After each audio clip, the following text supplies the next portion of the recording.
जय हिंद विद्यार्थियों, आपका स्वागत है आपके अपने इस YouTube channel online Gurukul teaching पर। यूपी टेट, सी टेट और बीएड एंट्रेंस एग्जाम की हम तैयारी कर रहे हैं और आज का जो हमारा प्रैक्टिस सेट है वो है सामान्य अध्ययन का। यह हमारा 7वां प्रैक्टिस सेट है। इसमें भी मैंने पिछले प्रैक्टिस सेट्स की तरह ही जो प्रीवियस ईयर में टॉप क्वेश्चन अब तक पूछे जा चुके हैं सामान्य अध्ययन से, उनमें से टॉप क्वेश्चन मैंने सेलेक्ट करके इस वीडियो में रखे हैं ताकि आपको पता चले कि कैसे प्रश्न जो हैं वो यूपी टेट, सी टेट और बीएड एंट्रेंस एग्जाम में पूछे जाते हैं। इसलिए नए हैं तो चैनल को भी सब्सक्राइब करना है, साथ ही साथ बेल आइकन को ऑल पर सेट करना है ताकि आपको आने वाले लेटेस्ट वीडियो की नोटिफिकेशंस मिल सके। तो चलिए शुरू करते हैं इस वीडियो को और देखते हैं अपना पहला प्रश्न। पहला प्रश्न है, द्वितीय बौद्ध संगति का आयोजन किसके शासनकाल में हुआ था? उभयभद्र के, महापद्मनंद के, शिशुनाग के या कालाशोक के? द्वितीय बौद्ध संगति का जो आयोजन था वो कालाशोक के कार्यकाल में हुआ था, यानी सही उत्तर कौन सा है? कालाशोक। अगर आप नोट्स बना रहे हैं तो आपके लिए जानना भी जरूरी है कि पहली बौद्ध संगति का आयोजन किसके शासनकाल में हुआ था, तो वो हुआ था अजातशत्रु के कार्यकाल में। कहाँ हुआ था? तो वो हुआ था राजगृह में। अगर दूसरी बौद्ध संगति की बात की जाए तो आपको बता दिया मैंने कि दूसरी जो बौद्ध संगति थी वो कालाशोक के कार्यकाल में हुई थी और कहाँ हुई थी? वैशाली में। अगर तीसरी बौद्ध संगति की बात की जाए तो तीसरी बौद्ध संगति अशोक के कार्यकाल में हुई थी और कहाँ हुई थी? तो वो हुई थी पाटलिपुत्र में। और जो लास्ट चौथी बौद्ध संगति थी जिसमें हीनयान और महायान दोनों ही संप्रदाय अलग हो गए थे, वो हुई थी कनिष्क के कार्यकाल में। और हुई कहाँ थी? कुंडलवन, कश्मीर में। तो इस प्रश्न का जो सही उत्तर है वो है कालाशोक। तो बढ़ते हैं अगले प्रश्न की तरफ। किन वस्त्रों में गोंद के कलफ का उपयोग होता है? ऊनी वस्त्र, सूती वस्त्र, रेशमी वस्त्र या नायलॉन वस्त्र? तो गोंद के कलफ का उपयोग जो होता है वो होता है रेशमी वस्त्र में, यानी ऑप्शन जो है वो तीसरा हमारा बिल्कुल सही है। अगर बात करें भारत की तो भारत जो है वो रेशम उत्पादन में कौन से स्थान पर है? दूसरे स्थान पर है। तो इस प्रश्न का सही उत्तर है रेशमी वस्त्र। तो बढ़ते हैं अगले प्रश्न की तरफ। अंतर्राष्ट्रीय योग दिवस किस दिन मनाया जाता है? 21 जून, 20 जून, 25 जून या 28 जून? तो हर वर्ष योग दिवस किस दिन मनाया जाता है? तो वो मनाया जाता है 21 जून को, यानी ऑप्शन जो है वो पहला हमारा बिल्कुल सही है। दिसंबर 2014 को, कब? दिसंबर 2014 को संयुक्त राष्ट्र महासभा ने 21 जून को प्रतिवर्ष अंतर्राष्ट्रीय योग दिवस के रूप में मनाने की घोषणा की थी। और साथ ही साथ बता दूं कि 21 जून को विश्व संगीत दिवस भी मनाया जाता है। तो इस प्रश्न का जो सही उत्तर है वो है 21 जून। तो बढ़ते हैं अगले प्रश्न की तरफ। भारत को कुल कितने कृषि जलवायु क्षेत्रों में बांटा गया है? 9, 12, 15 या 22? तो इस प्रश्न का जो सही उत्तर है वो है 15। भारत को 15 जलवायु क्षेत्रों में बांटा गया है, यानी ऑप्शन जो है वो तीसरा हमारा बिल्कुल सही है। तो बढ़ते हैं अगले प्रश्न की तरफ। केंद्रीय खाद्य प्रौद्योगिकी अनुसंधान संस्थान कहाँ स्थित है? नई दिल्ली में, इलाहाबाद में, मैसूर में या लखनऊ में?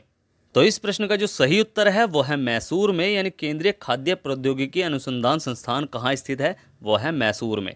केंद्रीय मौसम विज्ञान संस्थान कहाँ स्थित है? तो वो है नई दिल्ली में। वनस्पति, औषधि और विष अनुसंधान संस्थान ये सभी के सभी लखनऊ में स्थित है। कौन कौन से? वनस्पति अनुसंधान संस्थान, केंद्रीय विष अनुसंधान संस्थान, केंद्रीय औषधि अनुसंधान संस्थान, ये सभी के सभी लखनऊ में स्थित है। तो इस प्रश्न का जो सही उत्तर है वो है मैसूर। तो बढ़ते हैं अगले प्रश्न की तरफ। केंद्रिक बीज की संतति है, यानी उसका विस्तृत या विकसित रूप क्या है? प्रजनक बीज, आधारीय बीज, प्रमाणित बीज या पंजीकृत बीज? तो इस प्रश्न का जो सही उत्तर है वो है प्रजनक बीज, यानी प्रजनक बीज जो है वो केंद्रक बीज की संतति है। प्रजनक बीज में सबसे अधिक आनुवंशिक शुद्धता होती है। तो इस प्रश्न का सही उत्तर है प्रजनक बीज। तो बढ़ते हैं अगले प्रश्न की तरफ। अष्टाध्यायी के लेखक थे वेद व्यास, पाणिनि, शुकदेव या वाल्मीकि?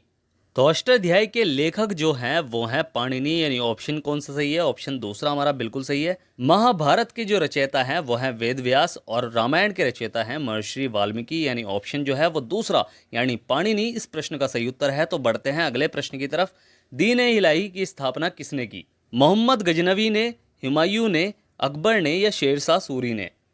तो इस प्रश्न का आंसर तो आप सभी को पता है कि दीन ए इलाही धर्म की स्थापना किसने की? तो सही उत्तर है अकबर ने, यानी ऑप्शन जो है वो तीसरा हमारा बिल्कुल सही है। अक्सर पूछा जाता है कि पेपर में कि अकबर का शासनकाल कब से कब तक रहा, तो वो रहा 1556 से 1605 तक। ठीक है, तो इस प्रश्न का जो सही उत्तर है वो है तीसरा। एक और प्रश्न बनता है कि दीन ए इलाही धर्म के प्रधान पुरोहित कौन थे या कौन था? तो वो था अबुल फजल। कौन था? अबुल फजल था। इस धर्म को केवल बीरबल ने अपनाया था, जिनका जो मूल नाम था, जिनका असली नाम जो था वो था महेश दास। तो इस प्रश्न का सही उत्तर है अकबर। तो बढ़ते हैं अगले प्रश्न की तरफ। मानचित्र को समझने की सर्वव्यापी भाषा को समझा जा सकता है रेखा चित्रों से, रूढ़ चिन्हों से, वर्णमाला के अक्षरों द्वारा या थीमेटिक मानचित्र से? तो इस प्रश्न का जो सही उत्तर है वो है रूढ़ चिन्हों द्वारा, यानी मानचित्र को रूढ़ चिन्हों के द्वारा ही समझा जा सकता है। तो बढ़ते हैं अगले प्रश्न की तरफ। आर्य समाज की स्थापना हुई थी वर्ष 1865 में, 1870 में, 1875 में या 1880 में। तो इस प्रश्न का जो सही उत्तर है वो है 1875, यानी ऑप्शन जो है हमारा तीसरा बिल्कुल सही है। वर्ष 1875 में कहाँ पर? मुंबई में स्वामी दयानंद सरस्वती जी ने आर्य समाज की स्थापना की थी। बाद में इसका जो मुख्यालय था वो लाहौर में शिफ्ट हो गया था। ठीक है, इनका जो मूल नाम था वो था मूल शंकर। इन्होंने कौन सा नारा दिया था? वेदों की ओर लौटो। वेदों को भारत का आधार स्तंभ भी इन्होंने ही बताया है। सत्यार्थ प्रकाश नामक पुस्तक की जो रचना की थी वो भी दयानंद सरस्वती जी ने ही की थी। तो इस प्रश्न का जो सही उत्तर है वो है 1875 में। तो बढ़ते हैं अगले प्रश्न की तरफ। इनमें से कौन काकोरी कांड से संबंधित नहीं था? रामप्रसाद बिस्मिल, राजेंद्र लाहिड़ी, अशफाकुल्ला खां या सूर्यसेन। तो इस प्रश्न का जो सही उत्तर है वो है सूर्यसेन। सूर्यसेन जो है वो काकोरी षड्यंत्र से या काकोरी कांड से संबंधित नहीं थे। हिंदुस्तान रिपब्लिक एसोसिएशन द्वारा 9 अगस्त 1925 को काकोरी में 8 डाउन ट्रेन जो थी उस पर डकैती डालकर सरकारी खजाने को लूट लिया गया था। जो इस घटना से संबंधित व्यक्ति थे उनमें रामप्रसाद बिस्मिल, राजेंद्र लाहिड़ी, अशफाकुल्ला खां और रोशन लाल थे। और भी थे बट ये मुख्य थे। तो इस प्रश्न का जो सही उत्तर है वो है सूर्यसेन। ये काकोरी कांड से संबंधित नहीं थे। तो बढ़ते हैं अगले प्रश्न की तरफ। मानव शरीर में कुल कितनी पसलियां होती हैं? 22, 26, 24 या 28? तो ये तो सिंपल सा प्रश्न आ गया कि मानव शरीर में कितनी पसलियां होती है। तो भाई 12 जोड़ी या फिर हम कह सकते हैं कि 24 पसलियां होती हैं। तो ऑप्शन कौन सा सही है? ऑप्शन तीसरा यानी 24 हमारा बिल्कुल सही है। तो बढ़ते हैं अगले प्रश्न की तरफ। केंद्रीय औषधीय एवं संगध पौधा संस्थान कहाँ स्थित है? हैदराबाद में, नई दिल्ली में, भोपाल में या लखनऊ में? तो मैंने आपको बताया था कि वनस्पति, औषधि और विष ये तीनों संस्थान ही कहाँ स्थित हैं? ये स्थित हैं लखनऊ में, यानी ऑप्शन जो है वो चौथा हमारा बिल्कुल सही है। केंद्रीय कृषि अनुसंधान संस्थान कहाँ स्थित है? वो है दिल्ली में। तो इस प्रश्न का जो सही उत्तर है, जो बिल्कुल सही उत्तर है इस प्रश्न का, वो है हमारा लखनऊ। तो बढ़ते हैं अगले प्रश्न की तरफ। टीएबी का टीका किस रोग से बचाव करता है? तपेदिक, डिप्थीरिया, मियादी बुखार या काली खांसी? तो इस प्रश्न का जो सही उत्तर है वो है मियादी बुखार, यानी टीएबी जो है वो मियादी बुखार रोग से बचाव करता है। बेसिकली ये गंदे पानी की वजह से होता है। इसे मोतीझार भी कहते हैं या आंत का बुखार भी कहते हैं। ठीक है, तो इस प्रश्न का सही उत्तर है वो है मियादी बुखार। तो बढ़ते हैं अगले प्रश्न की तरफ। जीइन नामक प्रोटीन किस फसल से संबंधित है? धान, सोयाबीन, मक्का या जई? तो इस प्रश्न का जो सही उत्तर है वो है मक्का, यानी ऑप्शन जो है वो तीसरा हमारा बिल्कुल सही है। मक्का में जैन नामक प्रोटीन पाया जाता है। तो इस प्रश्न का उत्तर है तीसरा। तो बढ़ते हैं अगले प्रश्न की तरफ। जेली बनाने में किस परिरक्षक का प्रयोग होता है? शर्करा, पैक्टिन, सल्फाइड या सल्फर डाइऑक्साइड? तो देखो, जेली बनाने में जिस परिरक्षक का प्रयोग होता है वो है शर्करा, यानी ऑप्शन जो है वो पहला हमारा बिल्कुल सही है। तो बढ़ते हैं अगले प्रश्न की तरफ। मार्मलेड बनाने के लिए सर्वाधिक उपयुक्त फल कौन सा है? केला, जामुन, माल्टा या बेल? देखो, ये प्रश्न जो है वो प्रीवियस ईयर में अब तक पूछे जा चुके हैं, चाहे वो सीटेट हो, यूपीटेट हो या बीएड एंट्रेंस एग्जाम हो। थोड़े थोड़े क्वेश्चन मैंने सभी के लिए हैं। तो मार्मलेड बनाने के लिए सर्वाधिक उपयुक्त जो फल है वो है माल्टा, यानी ऑप्शन जो है वो तीसरा हमारा बिल्कुल सही है। तो बढ़ते हैं अगले प्रश्न की तरफ। गाय की कौन सी नस्ल जो है वो दुकाजी उद्देश्य की है? गिर, जर्सी, सिंधी या थार पारकर? देखो, गाय की जो कुल मान्यता प्राप्त नस्लें हैं वो है 27। ये मान्यता प्राप्त नस्लें हैं और उपयोग के आधार पर गायों को जो है वो 3 भागों में या 3 वर्गों में बांटा गया है। पहली दुधारू, दूसरी भारवाही और तीसरी द्विकाजी। गाय की वह नस्ल जो बछड़े और दूध उत्पादन दोनों के लिए पाली जाती है वह द्विकाजी कहलाती है। और इन ऑप्शंस में से जो गाय द्विकाजी नस्ल की है वो है थार पारकर, यानी ऑप्शन जो है वो चौथा हमारा बिल्कुल सही है। गाय की थार पारकर नस्ल जो है वो दुकाजी उद्देश्य की है। तो बढ़ते हैं अगले प्रश्न की तरफ। अकबर ने इबादत खाने का निर्माण कहाँ करवाया था? आगरा में, फतेहपुर सीकरी में, दिल्ली में या सिकंदरा में? तो इस प्रश्न का जो सही उत्तर है वो है फतेहपुर सीकरी में, यानी ऑप्शन जो है वो दूसरा हमारा बिल्कुल सही है। अकबर ने इबादत खाना जो है वो फतेहपुर सीकरी में बनवाया था। इसके अलावा हुमायूं का जो मकबरा है वो दिल्ली में स्थित है। वो मैंने आपको बताया, आगरे का किला, जहांगीर महल और ये सारे के सारे ये सभी फतेहपुर सीकरी में स्थित है। ठीक है, तो इस प्रश्न का सही उत्तर है फतेहपुर सीकरी। तो बढ़ते हैं अगले प्रश्न की तरफ। कौन सी शिक्षण सहायक सामग्री महाद्वीपों के अनुपातिक क्षेत्र व आकार को दर्शाने में सर्वाधिक उपयुक्त है? विश्व का राजनीतिक मानचित्र, विश्व का प्राकृतिक मानचित्र, ग्लोब या उपयुक्त में से कोई नहीं? तो देखो, जो सहायक सामग्री महाद्वीपों के अनुपातिक क्षेत्र व आकार को बिल्कुल सही रूप से दर्शाने में उपयुक्त है तो वो है ग्लोब, यानी ऑप्शन जो है वो तीसरा हमारा बिल्कुल सही है। पेपर में आया हुआ क्वेश्चन है। तो बढ़ते हैं अगले प्रश्न की तरफ। भूगोल शिक्षण की उपयुक्त विधि कौन सी है? भ्रमण विधि, वार्तालाप विधि, कहानी विधि या उपयुक्त में से कोई नहीं? तो देखो, इस प्रश्न का आंसर तो आप सभी जानते हैं कि भूगोल कैसे पढ़ा सकते हैं हम किसी को, भ्रमण विधि द्वारा। देखो, सबसे बेस्ट तरीके से यही पढ़ाई जा सकती है, सबसे बढ़िया विधि है। तो बढ़ते हैं अगले प्रश्न की तरफ। आज भारत को गीता नहीं बल्कि फुटबॉल के मैदान की आवश्यकता है, यह किस विचारक ने प्रस्तुत किया था? राधा कृष्णन ने, स्वामी विवेकानंद ने, प्लेटो ने या रूसो ने? तो यह विचार जिस विचारक का है वो है स्वामी विवेकानंद, यानी ऑप्शन जो है वो दूसरा हमारा बिल्कुल सही है। इन्होंने रामकृष्ण मिशन की स्थापना की थी और सुभाष चंद्र बोस ने इन्हें राष्ट्रीय आंदोलन का आध्यात्मिक पिता भी कहा है। तो इस प्रश्न का जो सही उत्तर है वो है दूसरा, यानी स्वामी विवेकानंद। तो बढ़ते हैं अगले प्रश्न की तरफ।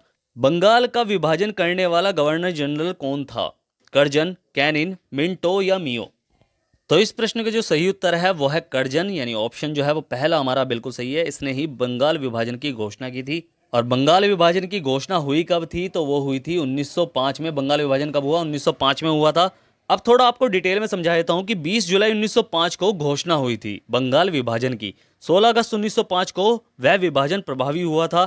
7 अगस्त 1905 को स्वदेशी आंदोलन की घोषणा हुई थी और 16 अक्टूबर 1905 को पूरे बंगाल में शोक दिवस के रूप में मनाया गया था। तो बंगाल विभाजन की घोषणा करने वाला गवर्नर जनरल कौन था? गवारी था, ये था कर्जन। तो बढ़ते हैं अगले प्रश्न की तरफ। ह्वेनसांग किसके शासनकाल में भारत आया? समुद्रगुप्त के, चंद्रगुप्त विक्रमादित्य के, हर्षवर्धन के या स्कंदगुप्त के? तो इस प्रश्न का जो सही उत्तर है वो है हर्षवर्धन के, यानी ऑप्शन जो है वो तीसरा हमारा बिल्कुल सही है। वह नालंदा के बौद्ध विश्वविद्यालय में पढ़ने के लिए और भारतीय बौद्ध ग्रंथों को बटोर कर अपने साथ ले जाने के लिए आया था। तो इस प्रश्न का जो सही उत्तर है वो है हर्षवर्धन। तो बढ़ते हैं अगले प्रश्न की तरफ। केसर प्राप्त किया जाता है कलिका से, पत्ती से, पुष्प वर्तिकाग्र से, यानी पुष्पा नहीं है, ठीक है, पुष्प वो नहीं है, ठीक है, पुष्प वर्तिकाग्र से या बाह्य दल पुंज से? तो केसर प्राप्त किया जाता है पुष्प वर्तिकाग्र से, यानी ऑप्शन जो है वो तीसरा हमारा बिल्कुल सही है। ठीक है, तो बढ़ते हैं अगले प्रश्न की तरफ। कुंवर सिंह किस राज्य के जमींदार थे? बैरकपुर, जगदीशपुर, अवध या बिठूर? देखो, ये वही कुंवर सिंह हैं जिन्होंने 1857 के विद्रोह में भाग लिया था। और इन्होंने 1857 के विद्रोह का कहां से नेतृत्व किया था? तो वो किया था जगदीशपुर, बिहार से, यानी ऑप्शन जो है वो दूसरा हमारा बिल्कुल सही है। इन्हें बिहार का सिंह भी कहा गया है। तो इस प्रश्न का जो सही उत्तर है वो है दूसरा, यानी जगदीशपुर। तो बढ़ते हैं अगले प्रश्न की तरफ। इन बादशाहों में से किसे कलंदर कहा जाता है? बाबर को, हुमायूं को, अकबर को या शाहजहां को? तो कलंदर कहा जाता है बाबर को, यानी ऑप्शन जो है वो पहला हमारा बिल्कुल सही है। बाबर ने पानीपत के युद्ध में, जो कब हुआ था? 1526 में हुआ था। उस युद्ध में किसे हराकर? इब्राहिम लोदी को हराकर भारत में मुगल वंश की नींव डाली थी। 1527 में राणा सांगा के साथ जो युद्ध हुआ था ना, इसका खानवा का युद्ध, उसमें ही इसने जिहाद का नारा दिया था। तो इस प्रश्न का सही उत्तर है बाबर। तो बढ़ते हैं अगले प्रश्न की तरफ।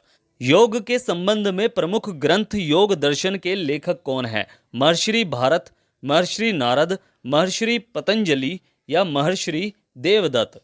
तो इस प्रश्न का जो सही उत्तर है वो है महर्षि पतंजलि, यानी ऑप्शन जो है वो तीसरा हमारा बिल्कुल सही है। तो बढ़ते हैं अगले प्रश्न की तरफ।